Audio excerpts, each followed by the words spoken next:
In Aurathel, where spires kissed clouds and magic sang through stone, there lived a thief named Raven.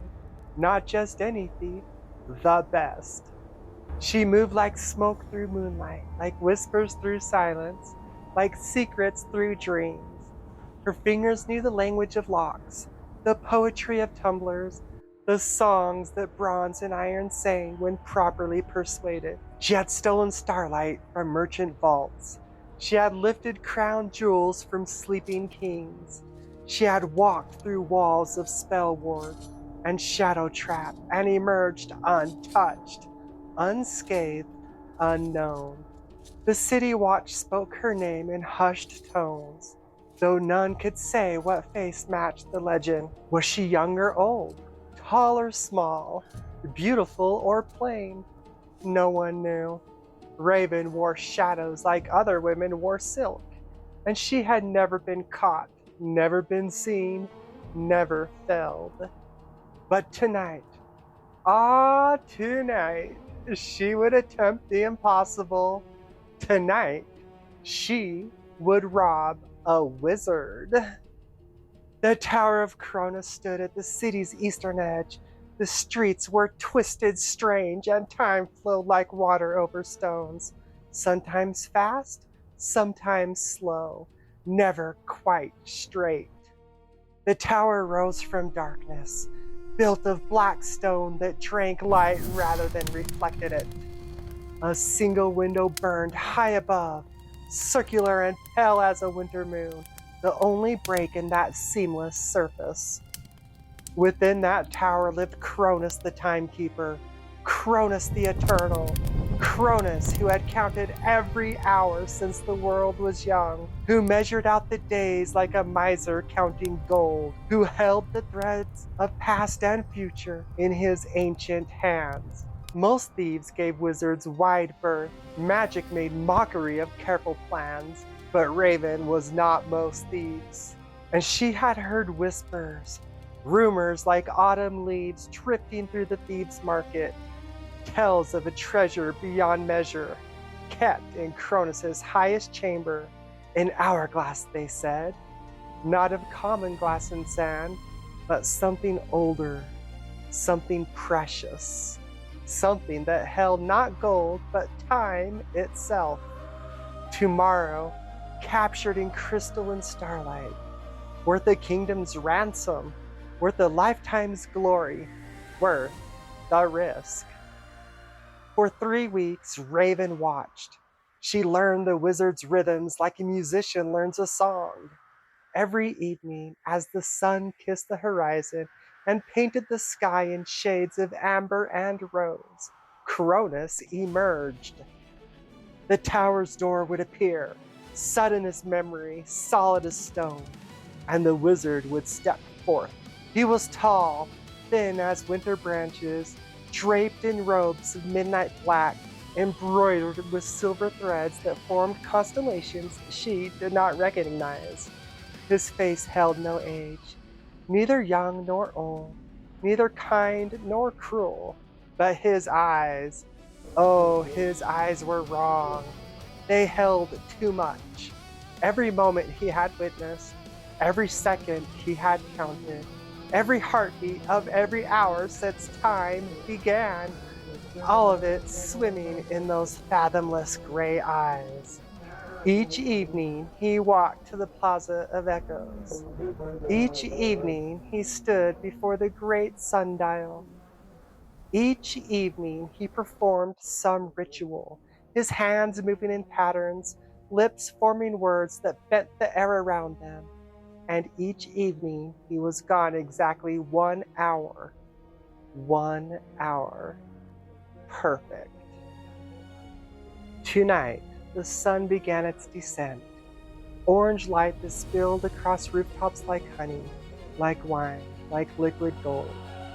Raven crouched atop the Clockmaker's Guild, wrapped in her shadow cloak, her most prized possession, woven from darkness and silence, from secrets and forgotten dreams. She watched. She waited. The tower's door appeared. Cronus emerged, a silhouette against the dying light. and walked towards the plaza. The door vanished. Raven counted to 60, one breath for each second, steady as a heartbeat, and then she moved. The tower had no entrance now, but Raven had not expected one. She approached the eastern wall where the stone was oldest, where time had worn channels deep as scars. Her fingers traced the surface, reading the stone like a blind woman reads raised letters, until she found it, a crack, hairline thin, warm to the touch. Time leaked from it like heat from a hearth, like light from a lantern, like blood from a wound. She withdrew a vial from her belt, basilisk oil, bought at a considerable cost from an alchemist who asked no questions. She traced the crack with one careful drop. The oil hissed, smoked. The crack widened, reluctant, and she slipped through into the darkness. Inside the tower was vast, impossibly vast. The chamber stretched before her, circular and high-ceilinged, larger than the tower's outer dimensions should allow. The walls were lined with clocks, hundreds upon hundreds, all ticking in different rhythms, different tempos, creating a sound like rain on leaves, like distant thunder, like the world's heartbeat counting down to something inevitable. Pendulums swung, gears turned, springs coiled and uncoiled. Some clocks ran backward. Some stood frozen mid-tick. Some seemed to count seconds that did not exist in any mortal reckoning. And rising through the chamber's heart, a spiral staircase of brass and bronze wound upward into shadow. Raven climbed. Each step rang out despite her cloak, as if the metal remembered every footfall that had ever graced its surface and insisted on honoring them all. She passed landing after landing, rooms opened like flowers, a library where books wrote themselves, ink flowing across pages in languages that shifted as she watched. A chamber of mirrors that showed not her reflection but her future, her past, 1,000 versions of herself she might have been. A gallery of hourglasses in every size and color, their sands flowing up instead of down, or sideways, or in spirals that defied all logic. She did not pause, did not linger. Time, after all, was not on her side. Up and up she climbed, until at last she reached the top. The uppermost chamber stole her breath. The walls were not walls, but windows. One great circular window that showed not the city below, but something else, the night sky. But not as mortals saw it. Stars beyond counting, swirling in patterns that made her eyes water and her heart ache, with a beauty too vast for human comprehension. Galaxies turning like wheels, nebula blooming like flowers. The universe itself laid bare. And in the center of the room, on a pedestal of white marble veined with gold, sat the hourglass. It was small, no larger than her hand. The glass was clear as mountain water, as transparent as truth, as pure as first snow. The frame was wrought of silver so fine it seemed spun from moonlight itself. And the sand, oh, the sand. It was not sand at all. It was light, liquid light, each grain a tiny star falling from upper chamber to lower in a cascade that sang. Yes, sang. A music she could feel in her bones, in her blood, in the deepest chambers of her heart. She could see time in that flow, could feel tomorrow pouring through the narrow waste of glass, each grain a moment yet to come, each fall the universe stepping forward into the endless dance of existence. It was the most beautiful thing she had ever seen, and she wanted it with the hunger that surprised her. not for the gold it would bring, though the gold would be considerable, not for the fame, though stealing from Chronus would make her legend immortal. She wanted it because it was impossible, because it was beautiful, because she was Raven, and she took impossible, beautiful things. She approached with care, watching for traps, pressure plates, tripwires, spell words woven into the air itself. But there was nothing. The pedestal stood unguarded, as if Cronus had never imagined someone might reach this place. Pride, she thought. Wizards always believed themselves beyond the reach of ordinary folk.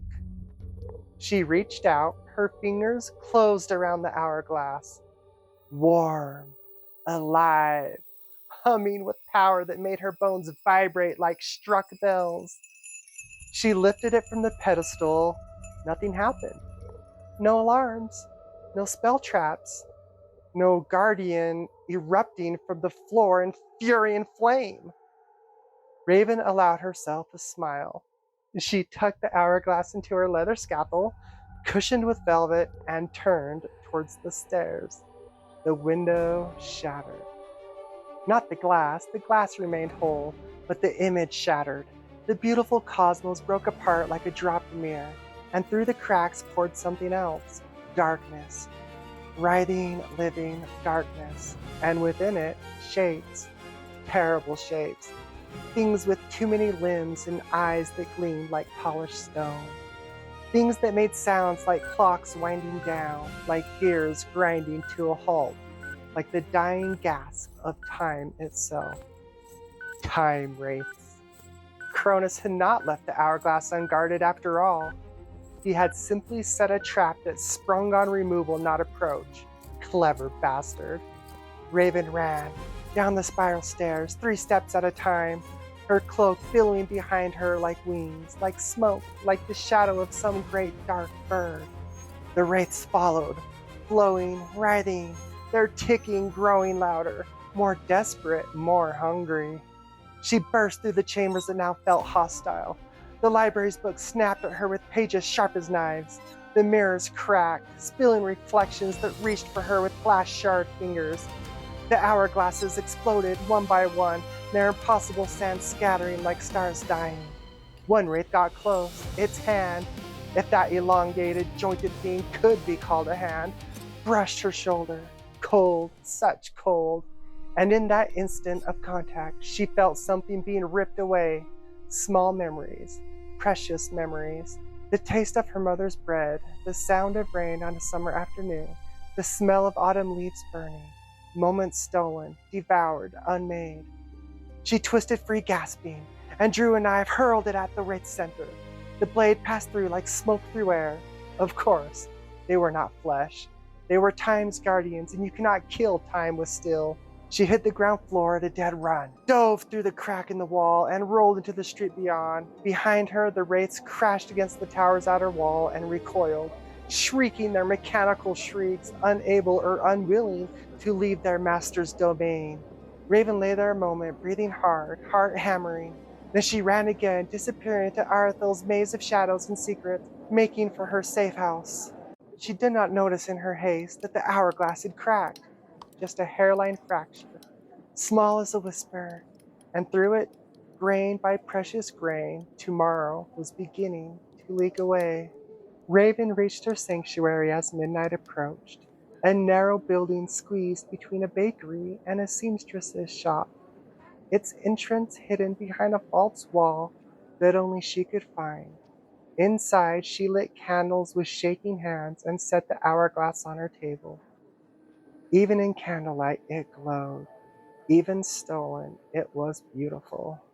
She poured wine, expensive vintage she'd been saving, and raised the glass in a toast to herself. To tomorrow, she whispered, and drank deep. Then she saw it, the crack, thin as spider silk running down the glass's side. and at its base a tiny pile of luminous sand, perhaps a dozen grains, no more. Her stomach dropped. She picked up the hourglass, turning it in the light. As she watched, another grain slip through the crack and fell to the table. When it touched the wood, it winked out. Just gone, not transferred, not preserved, unmade. No, no, no. But wishing could not seal the crack, and the sand kept falling. She wrapped the hourglass carefully and went to bed, telling herself that morning would bring solutions, that everything looked better in daylight, but morning did not come. She woke to darkness, complete, total darkness. The candle beside her bed would not light. Sparks died before they could catch, as if the very air rejected flame. Finally, on the seventh attempt, a weak light sputtered to life, dim, struggling. She went to the window. The city was dark, every lantern dead, every mage light extinguished. The only illumination came from the moon, hanging in the sky exactly where it had been when she slept. Exactly where. Not moving, not setting, frozen. She watched for a full minute. The moon did not move. The stars did not will.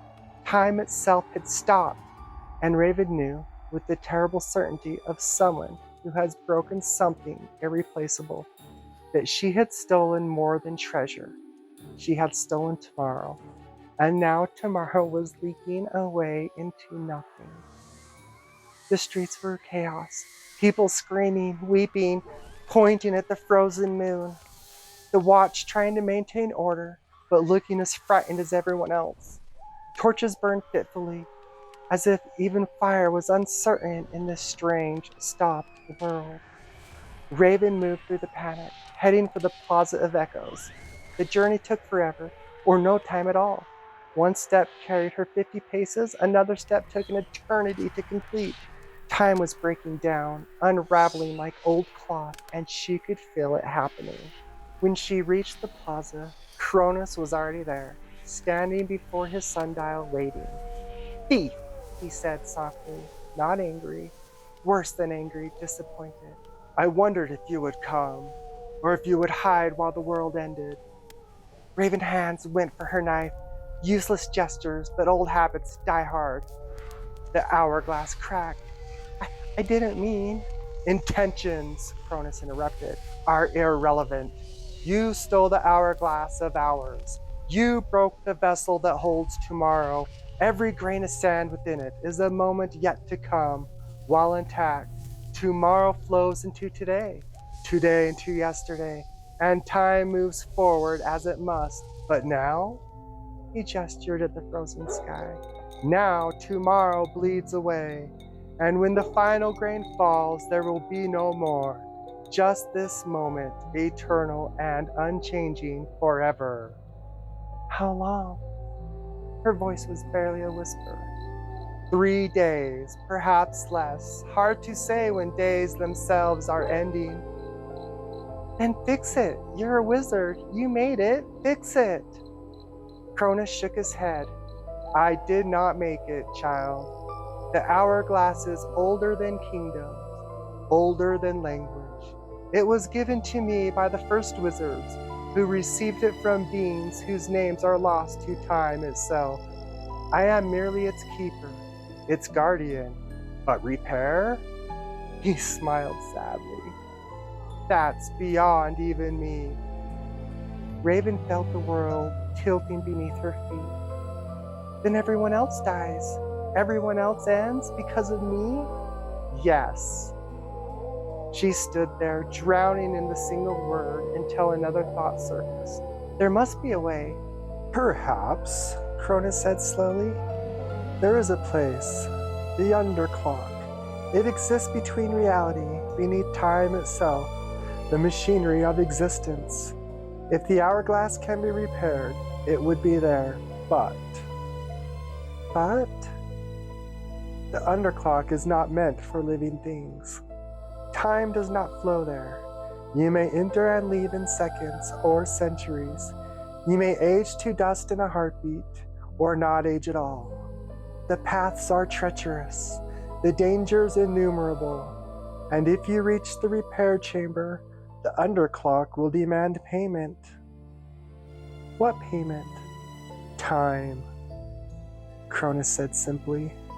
The Underclock accepts only time, and it will want a great deal.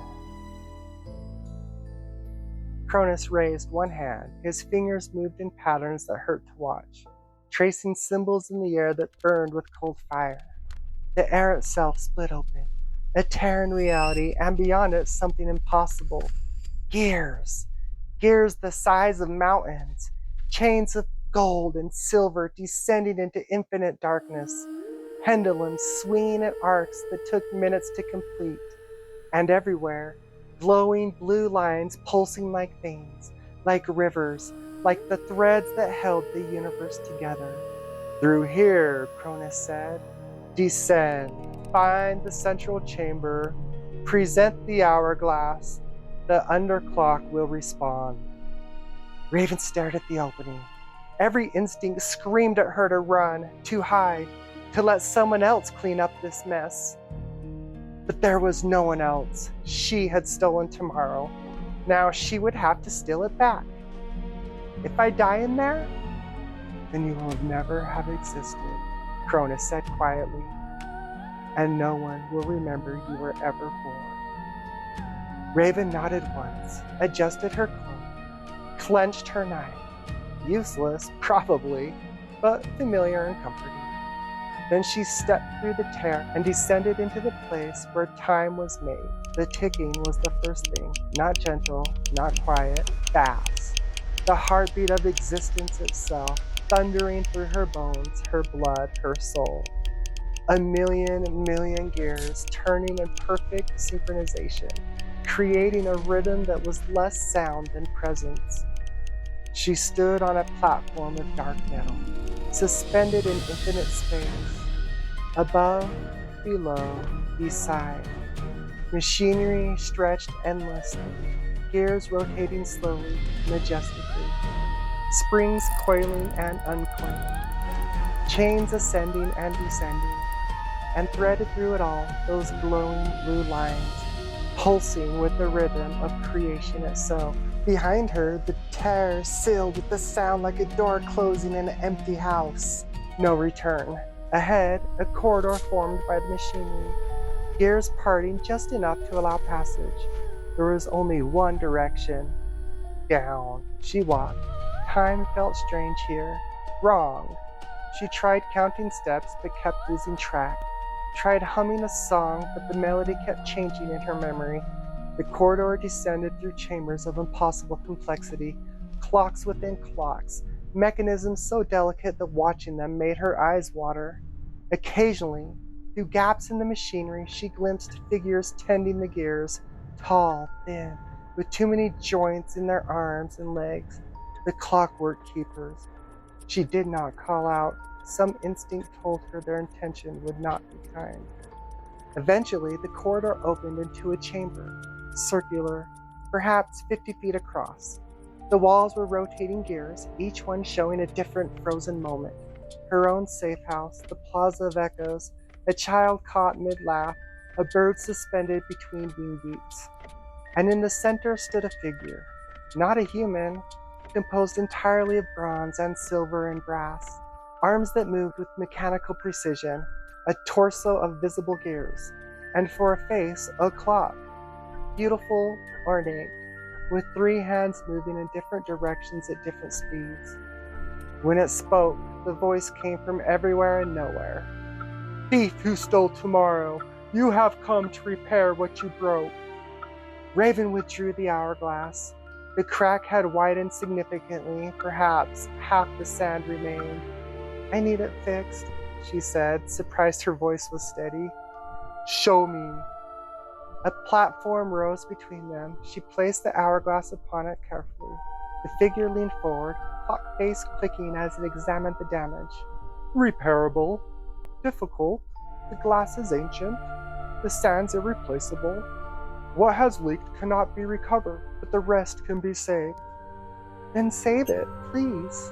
I'll pay whatever. The price is time. 20 years. 20 years, Raven was 24. This would make her 44, middle-aged, past her prime, her thieving days over, her youth gone like smoke. But the alternative was the end of tomorrow for everyone. Wait, she said slowly. You said the price is 20 years?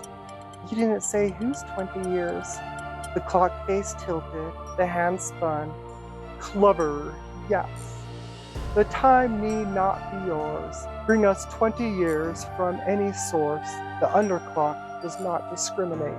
Her heart went cold. You want me to steal someone else's time? We want nothing. We state the price. How you pay is your concern. She could do it. Find someone, a criminal, someone dying anyway, someone who deserved it. Make them pay for her mistake. But that would make her a killer. And she had stolen many things: gold, jewels, secrets, hope, but never a life, never that. It was the only line she had never crossed. Is there another way? No. Time is the only currency here. Raven looked at the hourglass, at tomorrow draining away, at the world ending because she had been too clever, too skilled, too proud. She closed her eyes and made her choice. Take my time, she said. 20 years, take them from me.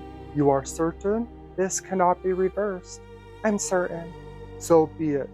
The figure raised one bronze arm, its palm open, and light poured forth, searing, blinding, white as dying stars. The light engulfed her. She felt it then, the removal, not pain exactly. Absence, a hollowing. 20 years lifting away like smoke, like morning mist, like dreams at dawn. Her body adjusted, cells rewriting themselves.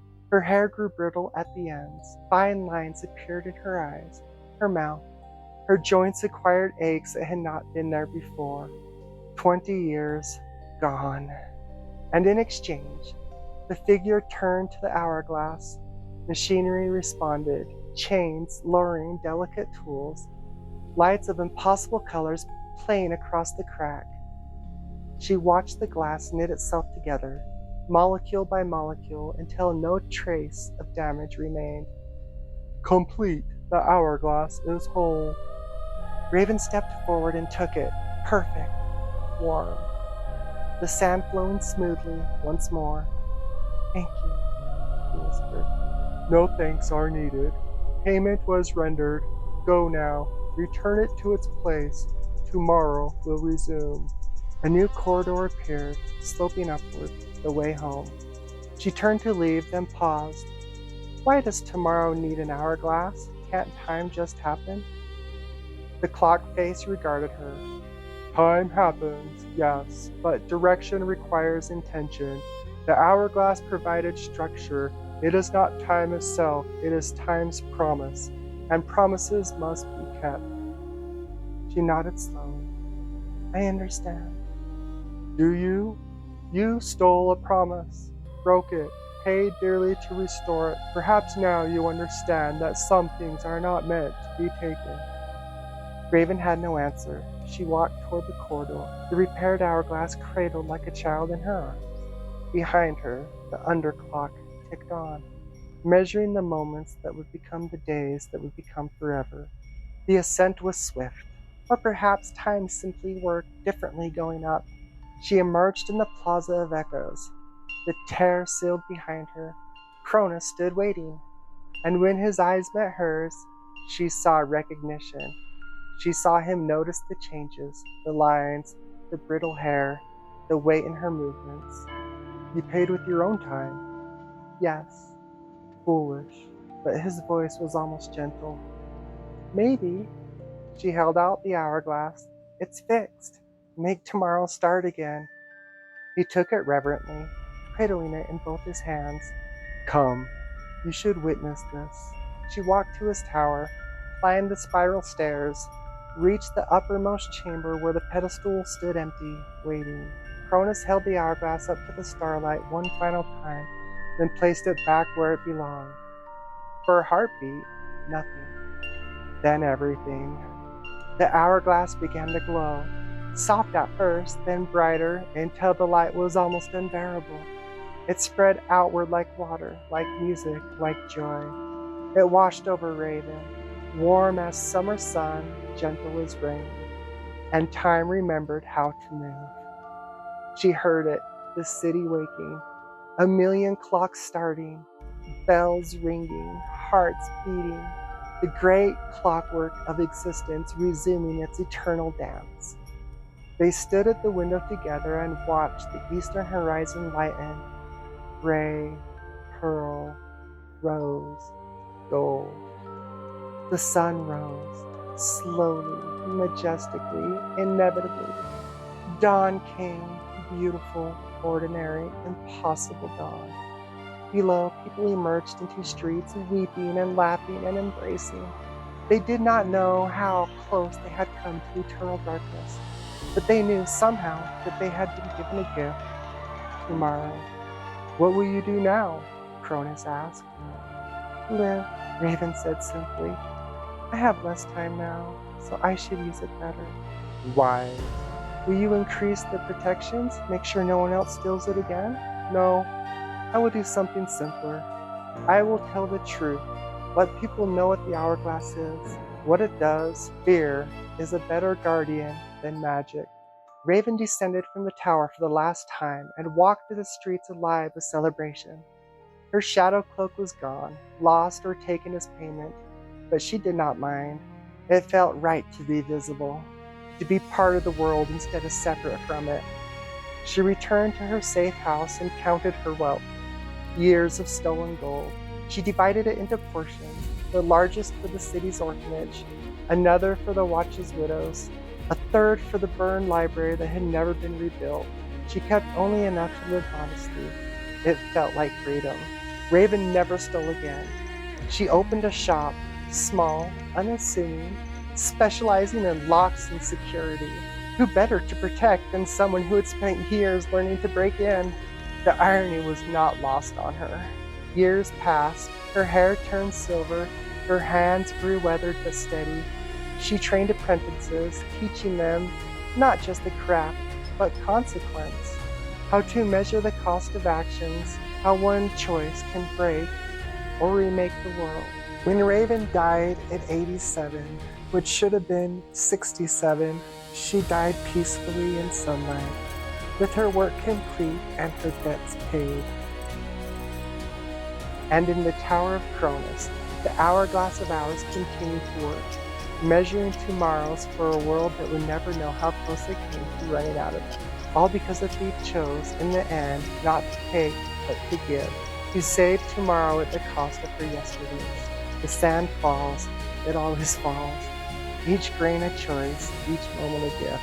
And in the falling, time moves forward as it must, as it will, until the last rain drops and the hourglass turns, and tomorrow becomes today, and becomes the story we tell when night comes and fire burns low. The story of a thief who stole tomorrow and gave it back.